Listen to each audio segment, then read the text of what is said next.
ఈ రాష్ట్ర చరిత్రలో రాజశేఖర్ రెడ్డి గారి పేరు ఇప్పటికీ ప్రతి పేదవాడి గుండెలో ఉంది అన్నదానికి ముఖ్య కారణం ఆరోగ్యశ్రీ పథకం. దేశంలో ఎక్కడా లేని విధంగా ప్రపంచంలోనే ఏ ప్రభుత్వం కూడా ఆరోగ్యానికి సంబంధించి ఇటువంటి పథకాన్ని ఎక్కడ కూడా ప్రవేశపెట్టని సమయంలో రాజశేఖర్ రెడ్డి గారు గొప్ప పథకాన్ని ఆంధ్ర రాష్ట్ర ప్రజలకి అందించడం జరిగింది. ముఖ్యంగా బడుగు బలహీన వర్గాల వారు, పేదవాళ్ళు ఒక కార్పొరేట్ వైద్యాన్ని చేయించుకోవాలంటే లక్షల రూపాయలు ఖర్చు పెట్టి వాళ్ళ కుటుంబాలు ఏదైనా ఆరోగ్య సమస్య వస్తే ఆ కుటుంబాలు అప్పుల పాలై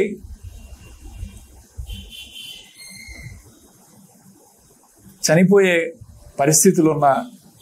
పరిస్థితుల్లో ఈరోజు గుండె ఆపరేషన్ చేయించుకోవటం కానీ, క్యాన్సర్ చికిత్స కానీ, అట్లానే అనేక శస్త్రచికిత్సలకి ఈరోజు ఈ రాష్ట్రంలో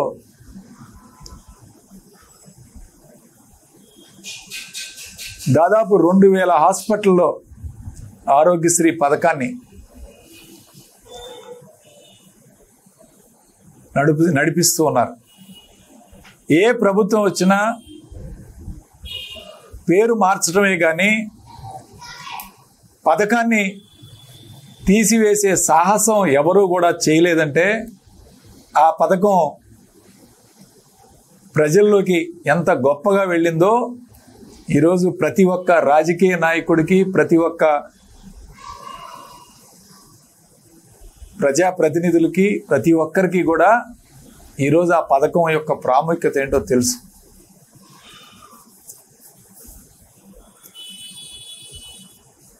దేశంలోనే రోల్ మోడల్గా ఆరోగ్యశ్రీ పథకాన్ని రాజశేఖర రెడ్డి గారు ప్రవేశపెట్టిన తర్వాత జగన్మోహన్ రెడ్డి గారు వైఎస్ఆర్ ప్రభుత్వం 2019లో వచ్చిన తర్వాత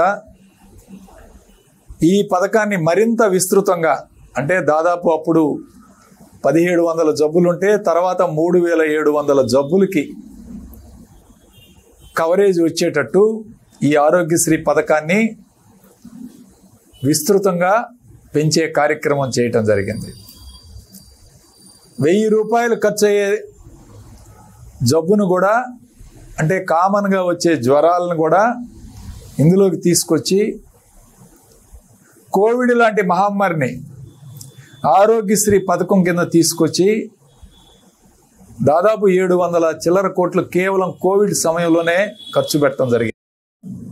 పడిపోయే పరిస్థితి, చాలా హాస్పిటల్స్లో జీతాలు ఇవ్వలేని పరిస్థితి. ఈరోజు ఇలాంటి పరిస్థితికి తీసుకొచ్చిన ఈ ప్రభుత్వాన్ని మరి మేము ఆ ప్రైవేట్ హాస్పిటల్స్ దాదాపు ఈ రాష్ట్రంలో రోజుకి 9000 ఆపరేషన్లు జరుగుతున్నాయి ఆరోగ్యశ్రీ కింద. ఈ స్ట్రైక్ చేయక ముందు ఇప్పుడు దాని సంఖ్య 3000కి తగ్గిపోయింది. అంటే రోజు జరిగే ఆపరేషన్లు ఇవి కూడా, ఈ 3000 కూడా ప్రభుత్వ హాస్పిటల్స్, ప్రైవేట్ మెడికల్ కాలేజీలో మాత్రమే జరుగుతూ ఉన్నాయి. 95% ప్రైవేట్ హాస్పిటల్స్ ఏవైతే చేస్తున్నారో వీళ్ళందరూ కూడా స్ట్రైక్లో పాల్గొనడం జరిగింది. 18 రోజుల నుంచి స్ట్రైక్ చేస్తుంటే 3000 కోట్లకు గాను 250 కోట్లు రిలీజ్ చేసి, అది కూడా కొన్ని హాస్పిటల్స్కి మాత్రమే అరకొరగా ఇచ్చి ఈరోజు హాస్పిటల్స్ని ఇబ్బంది పెట్టడం కాదు, ప్రజలు ఇవాళ ఎంత ఇబ్బంది పడుతున్నారు. ముఖ్యంగా పేదవాళ్ళు హాస్పిటల్స్కి వచ్చి ఇటు ఖర్చు పెట్టి చేయించుకోలేక తిరిగి ఇంటికి వెళ్లాల్సిన పరిస్థితి, చికిత్స చేయించుకోవాలంటే డబ్బులు లేక ఆ యొక్క జబ్బుతో బాధపడుతూ వైద్యం చేయించుకోలేక ఒక పరిస్థితి, కుటుంబ పరిస్థితి చూసి ఇవాళ ప్రజలు ఈ ప్రభుత్వాన్ని చీదరించుకునే కార్యక్రమం. తిట్టని వాడు అంటూ లేడు. ఇవాళ ప్రతి వాళ్ళు తిట్టడమే. వాళ్ళకి తెలుసు ప్రభుత్వ హాస్పిటల్స్కి వెళ్తే మాకు వైద్యం సరిగ్గా లభించదు, అక్కడ మమ్మల్ని పట్టించుకునేవారు ఉండరని చెప్పి ఆ జబ్బుతోటే ఇంటికి వెళ్ళి ఈరోజు పడుకునే పరిస్థితి చేస్తూ ఉన్నారు. కాబట్టి ఇలాంటి దయనీయ పరిస్థితులు ఈరోజు ఎంత ఘోరంగా మెడికల్ అండ్ హెల్త్ ఈ రాష్ట్రంలో ఉందంటే, పిహెచ్సి డాక్టర్లు మొన్నటిదాకా సమ్మె చేశారు.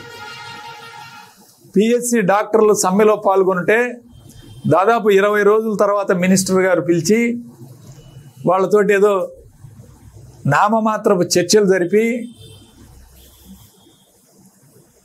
వాళ్ళని విరమింపు చేసే కార్యక్రమం చేశారు.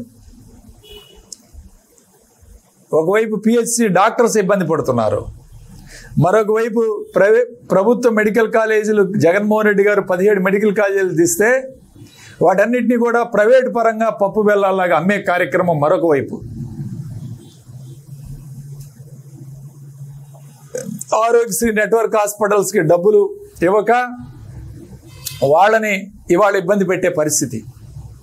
ఒకవైపు జబ్బుల్ని పెంచుతూ మరొక వైపు నెట్వర్క్ హాస్పిటల్ సంఖ్యను కూడా పెంచే కార్యక్రమం చేయటం జరిగింది గత ప్రభుత్వ హయాంలో. అంతకుముందు 900 చిల్లర హాస్పిటల్స్ ఉంటే వాటిని దాదాపు 2000 హాస్పిటల్స్ వరకు కూడా ఈ యొక్క ప్రైవేట్ హాస్పిటల్స్ కానీ ప్రభుత్వ హాస్పిటల్స్ కానీ పెంచే కార్యక్రమం చేయటం జరిగింది.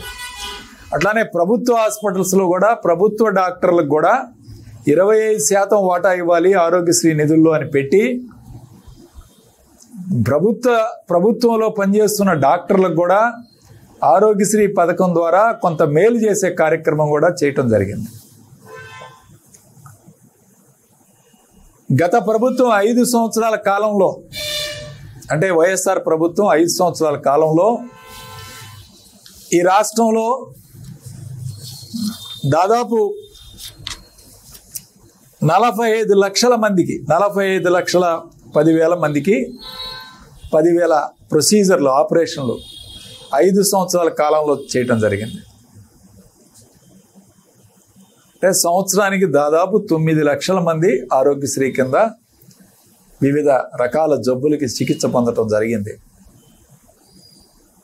దీనికి కాను 5 సంవత్సరాల కాలంలో సుమారు 13,421 కోట్ల రూపాయలు ప్రభుత్వం ఖర్చు పెట్టడం జరిగింది.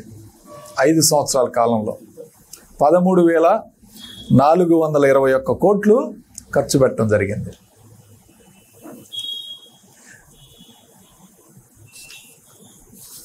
దాదాపు ఈ రాష్ట్రంలో 1.43 కోట్ల కుటుంబాలు ఈ యొక్క ఆరోగ్యశ్రీ నెట్వర్క్ కింద, ఆరోగ్యశ్రీ కవరేజ్ కింద రావడం జరిగింది.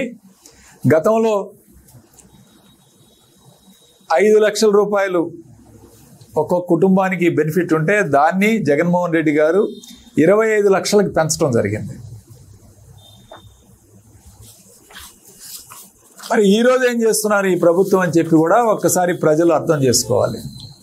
ఈరోజు ఆరోగ్యశ్రీ పథకాన్ని పూర్తిగా నిర్వీర్యం చేయాలి.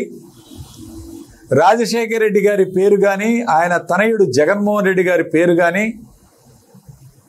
ప్రజల్లో వినిపించకూడదు, ఈ మాట ఎవరు కూడా మాట్లాడకూడదు అనే విధంగా ఈరోజు ఈ రాష్ట్రంలో దాదాపు ఆరోగ్యశ్రీ నెట్వర్క్ హాస్పిటల్స్కి 3,000 కోట్ల రూపాయలు పెండింగ్ పెట్టడం జరిగింది.